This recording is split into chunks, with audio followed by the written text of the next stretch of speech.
Jelang pelantikan anggota DPR ada yang ribut-ribut karena kehilangan kursinya.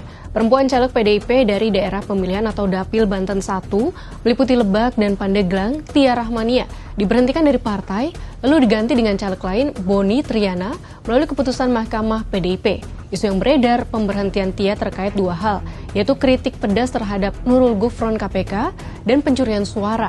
Tak terima dengan keputusan ini, Tia melawan balik. Kamis 26 September 2024, Tia mengajukan gugatan perdata terhadap Mahkamah PDIP dan Boni Triana ke Pengadilan Negeri Jakarta Pusat.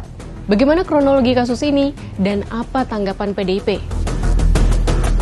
Begini kalimat kritik pedas Tia Rahmania terhadap Ketua KPK Nurul Gufron saat acara di Lemhanas Minggu 22 September 2024. Bapak bicara yang teori seperti ini, kita semua tahu Pak, negara ini berada dalam kondisi tidak baik-baik saja. Mending Bapak bicara kasus Bapak, bagaimana Bapak bisa lolos Dewan Etik, kemudian dipetun sukses. Bagaimana kasus Bapak memberikan rekomen pada ASN. Bagaimana kasus-kasus Bapak yang lain Bapak bisa lolos. Mohon maaf Pak, Bapak bukan produk dari kami, ya. Bapak bukan produk dari kami.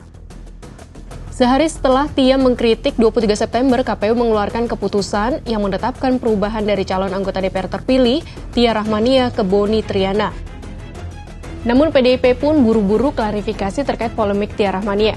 Ketua DPP PDIP Puan Maharani Kamis 26 September menegaskan jika pemberhentian Tia dari PDIP tidak ada kaitannya dengan kritiknya terhadap salah satu komisioner KPK.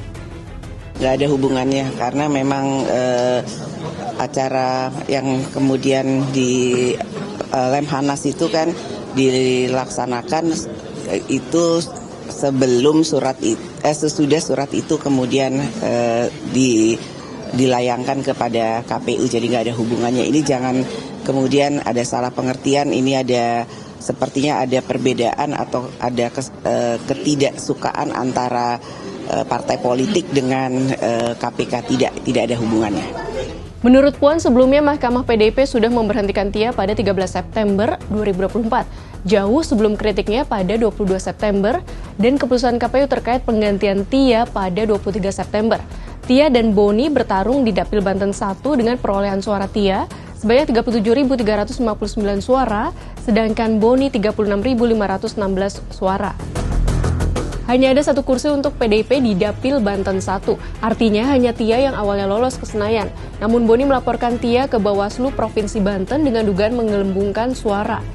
Bawaslu mengatakan bahwa Tia tidak terbukti melakukan pelanggaran administrasi. Boni kemudian melaporkan ke Mahkamah PDIP dan diputuskan bahwa Tia memang melakukan penggelembungan suara sebanyak 1.626 suara. Setelah pembahasan bergulir di Mahkamah PDIP, akhirnya Tia dipecat sebagai anggota PDIP. Tia disebut menolak dan membangkang terhadap putusan Mahkamah Partai PDIP yang telah disetujui oleh DPP atas penyelesaian perselisihan internal hasil pemilu. Kita nanti apakah upaya lawan balik Tia Rahmania yang menggugat balik Mahkamah PDIP dan Boni akan berhasil. Kursi DPR dari Dapil 1 Banten nampaknya panas diperebutkan.